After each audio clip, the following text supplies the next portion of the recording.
So I would say from the perspective of the Chronicle Herald, and I can personalize this as well, and say that this has been a bit of an awakening for us.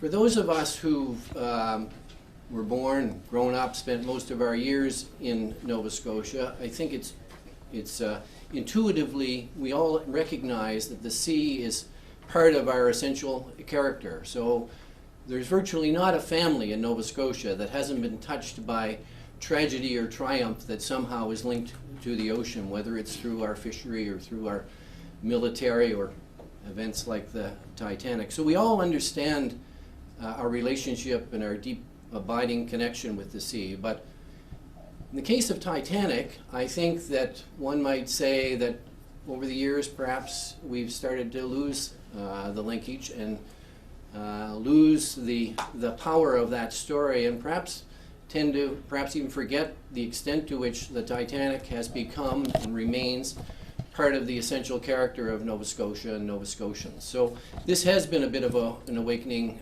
for us at the Chronicle Herald. We've devoted significant resources to it. I've had occasion, because of this, to look at the stories that we published 100 years ago, and there's a couple of hundred of them.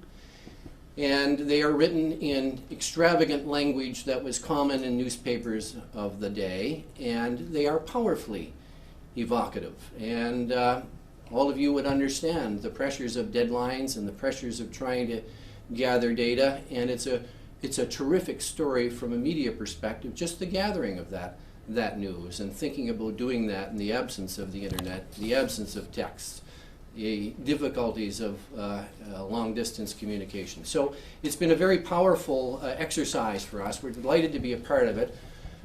Tomorrow we're going to have a front page that will be unprecedented in our history. I can't speak for the whole 175 years, but I don't know of any front page that would have ever looked like ours is going to look tomorrow. We'll have a supplement, and we've got a reporter and a photographer on the Azamara, and so it's been a powerful exercise for us and a reminder of who we are as Nova Scotians. I hope we've been able to communicate some of that to our readers, and I'm certain that the engagement that we've had, thanks to Marcel and Ken's encouragement for us to get involved, I'm confident that this engagement by our staff in this exercise will leave a powerful residue with us.